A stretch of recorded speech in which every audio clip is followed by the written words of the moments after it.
After the end of World War II, the world was split into two, East and West. This marked the beginning of the era called the Cold War.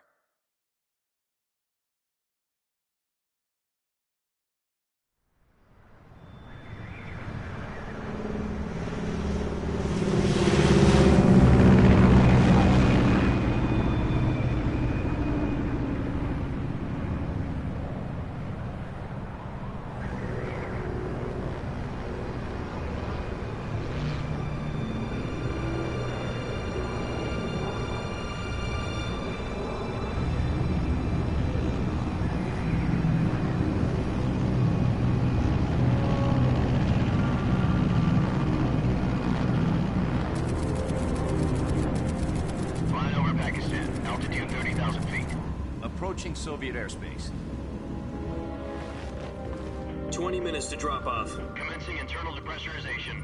Equipment check. Arm main parachute. All right. You ready to go? Drop zone still showing a high pressure mass. Cav okay. Good. We've got high visibility.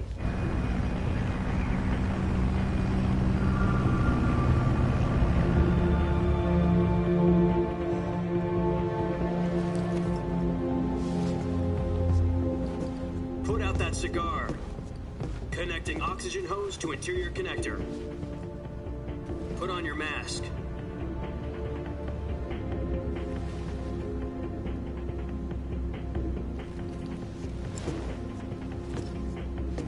Does this panty waste know what he's doing? Approaching release point. 10 minutes to drop off. Hey, are you deaf?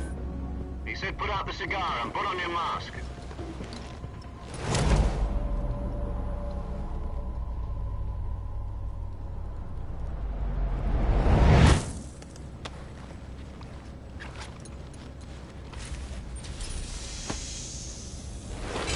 Depressurization complete. Checking oxygen supply. 6 minutes to drop off. Opening rear hatch.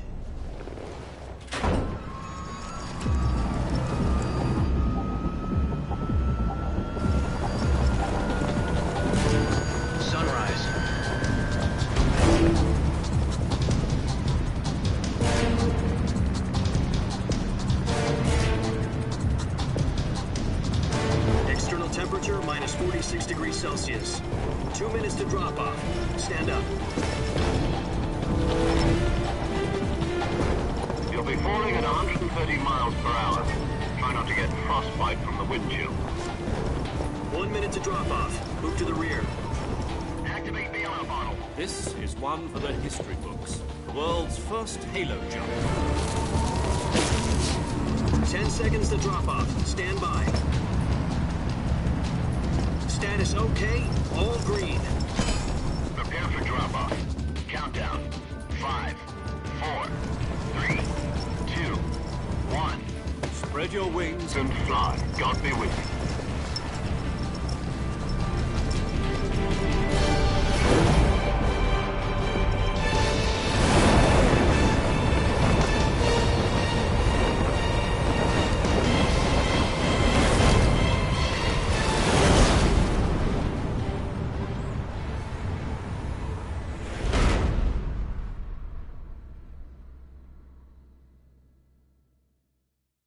Jack, I've got some important news. The head of the CIA has finally given us the green light for the Virtuous mission. Virtual mission? No, the Virtuous mission. The future of our Fox unit depends on it. If it succeeds, we'll be officially organized into a unit. Virtuous mission? Sounds like some kind of initiation ritual. You know, don't get cocky. This isn't a training op. Right. So what exactly is this wonderful mission? Well, about 2 years ago, a certain Soviet scientist requested asylum in the West through one of our moles. His name is Nikolai Stepanovich Sokolov. He's head of the OKB-754 Design Bureau, one of the Soviets' top-secret weapon research facilities, and the East's foremost expert on weapons development. Sokolov? Isn't he that famous rocket scientist? The very same. On April the 12th, 1961, the Soviets achieved the first manned spaceflight in history. The Earth was blue, but there was no God. Well spoken. The rocket that carried Yuri Gagarin into orbit was the A-1, known as the Vostok rocket. Sokolov is said to be the man most responsible for the multi-engine cluster used in that rocket. After Gagarin's flight, Sokolov left rocket development to become the head of the newly established Design Bureau. From a lowly technician to head of a design bureau, that's quite a success story, so why do you want to defect? It seems he'd become afraid of his own creations. Afraid? Call it a crisis of conscience. And for that, he left his country and his family behind and went over the fence? Not exactly. One of his conditions was that his family was also to be taken safely to the west. We used a mole to get the family out first and succeeded in sneaking Sokolov over the Berlin Wall shortly afterwards. I was the one who conducted the operation. The security on the eastern side was still full of holes back then. Then what? We got Sokolov over in one piece, but the whole ordeal had left him exhausted, and we checked him into a hospital in West Berlin. It took him 2 weeks and more than 600 miles to get from the research facility in the Soviet Union to Berlin. He was in no condition to say anything coherent. And it was only a week later that we had something much bigger on our hands. The Cuban Missile Crisis. October the 16th, 1962, President Kennedy received word that the Soviets were in the process of deploying intermediate-range ballistic missiles in Cuba. The President demanded that the Soviets dismantle and remove the missiles. At the same time, he announced a naval blockade to prevent further missile shipments from reaching Cuba. But the Soviets didn't back down, instead placing their armed forces on secondary alert. Soviet transport ships carrying missiles continued on course towards Cuba. US and Soviet forces went on alert for an all-out nuclear war.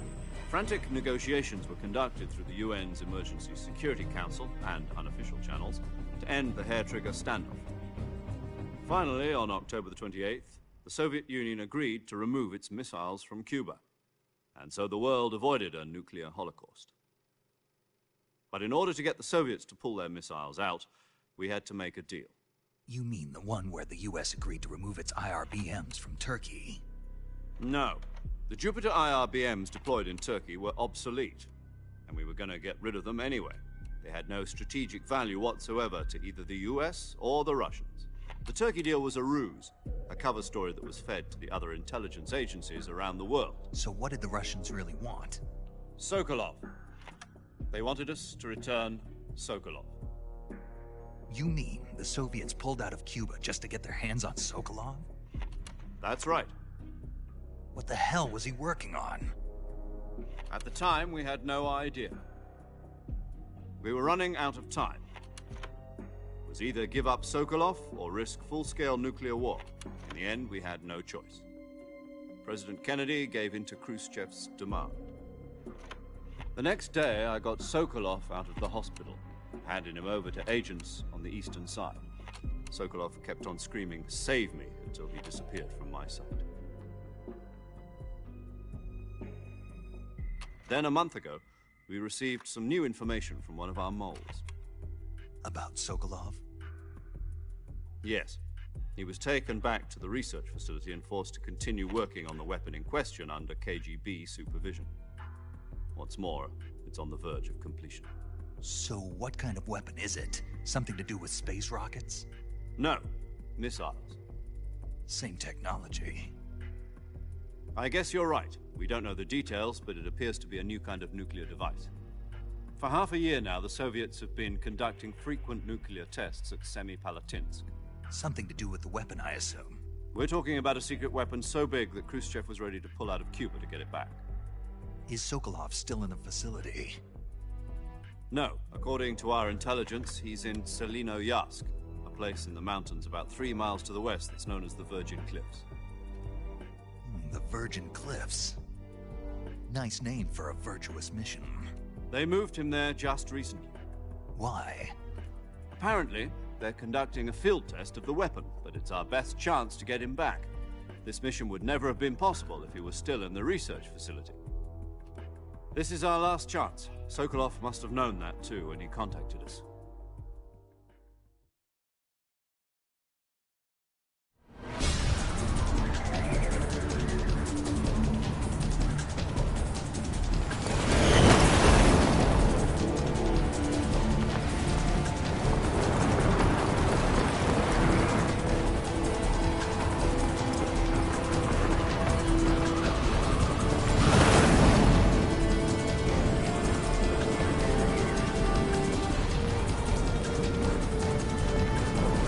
Listen up, Jack. Your mission is to infiltrate Selino Yask in the Soviet mountains, ensure the safety of Sokolov, and bring him back to the West.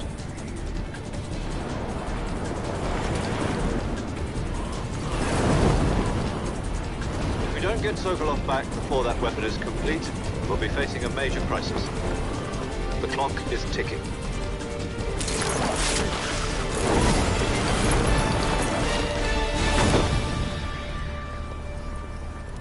Once we've confirmed the rescue of Sokolov, stand by at the recovery point. A recovery balloon will be dropped at that point.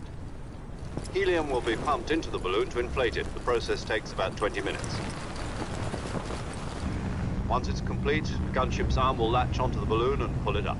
The Fulton surface-to-air recovery system. I'm familiar with the theory. Take it easy. It's been combat-proven. Do you think Sokolov is up to it? The shock will be less than during a parachute jump, and the arm can handle up to 500 pounds. So you're planning on going over the border in a single combat Talon? She's equipped with two 6-barrel 20mm Vulcan cannons, as well as two 40mm machine guns. Sounds like she could hold her own against a battalion of tanks.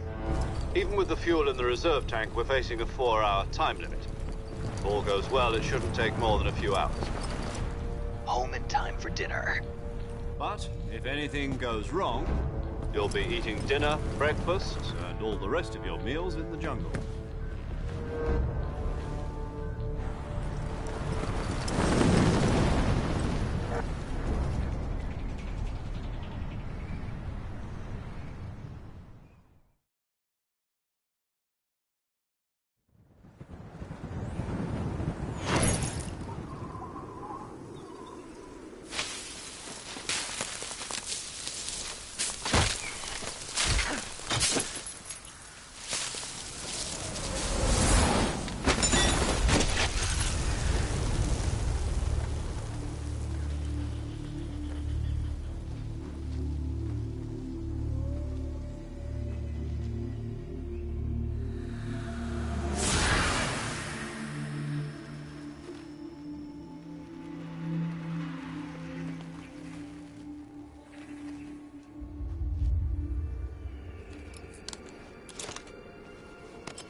Do you copy? You're already in enemy territory, and somebody might be listening in. From here on out, we'll be using code names to refer to each other. Your code name for this mission will be Naked Snake. I'll be referring to you as Snake from now on. You're not to mention your real name. Snake? What, you don't like snakes? What do you mean? Well, you've eaten one before, haven't you? In survival training. I'm glad to hear that. I don't know if I'd ever order one in a restaurant, but... Be careful, you might not have a choice. What about you, Major? What should I call you? Let's see. I'll be Tom. Call me Major Tom. This will be a sneaking mission. You must not be seen by the enemy. You must leave no trace of your presence. Is that clear? This kind of infiltration is the Fox unit's speciality. In other words, weapons and equipment are procured on site. That goes for food as well. You're completely naked, just as your name implies. Great.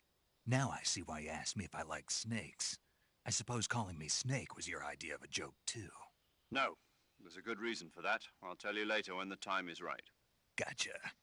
Getting back to the subject, how exactly am I supposed to feed myself? You've been issued a knife and a tranquilizer gun. Use them to hunt for food. You'll also find some medical supplies in your backpack. Yeah, about the backpack. I lost it in a tree on the way down. I see. Well, you'd better go back and get it then. You know where it is? No problem. I can see it from here. It's stuck on a branch. To climb a tree, stand in front of a tree that's covered in ivy and press the action button. I'll be monitoring your progress over the radio. We can't risk violating Soviet airspace, but I'll be in the gunship. My frequency is 140.85. I'll give you a call if I need to talk to you. If you need to talk to me, use the send function. Okay, Snake, go get your backpack.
I see you've retrieved your backpack, Snake.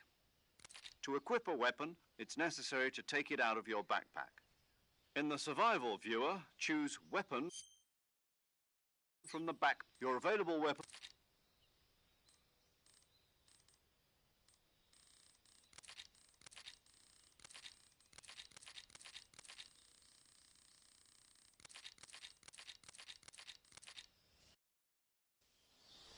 Snake, try to remember some of the basics of CQC.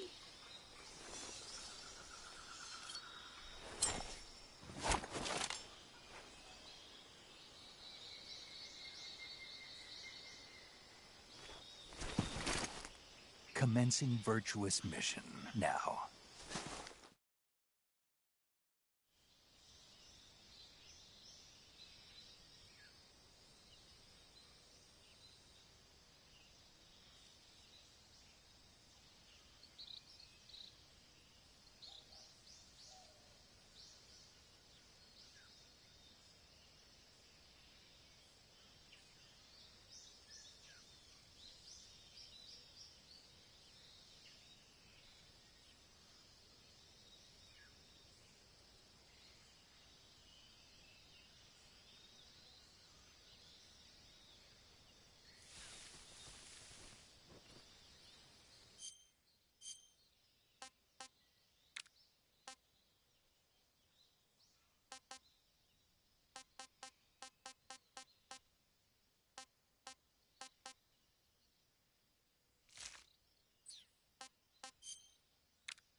Major, I've spotted 2 enemy soldiers.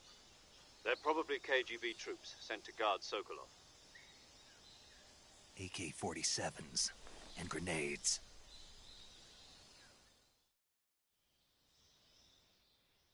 Snake, your presence in Soviet territory is already a violation of international law. We can't let the Kremlin find out that the CIA and the American government are involved. Contact with the enemy is strictly prohibited. Don't engage them in battle either. This is a stealth mission. Got that? The Major is right. The point of this mission is to sneak through the jungle without being seen. The success of the mission depends on how well you use your camouflage. Change your camouflage by selecting Camouflage from the Survival Viewer. The Uniform option lets you pick your uniform, while the Face option lets you change your face paint. Choosing camouflage that blends in with your surroundings will help you conceal yourself more effectively. Also, don't forget that anything that moves will stand out in the jungle. If you just stand up and run around like an idiot, you're bound to be spotted. But if you crawl instead, you should be able to sneak by without being noticed. You can see how effective your camouflage is by looking at the Camo Index. The Camo Index shows how well your current camouflage blends in with the surrounding area. The higher the value, the harder you are to spot, and vice versa. The key is to make yourself one with nature. Keep that in mind as you go along, okay?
Who's there?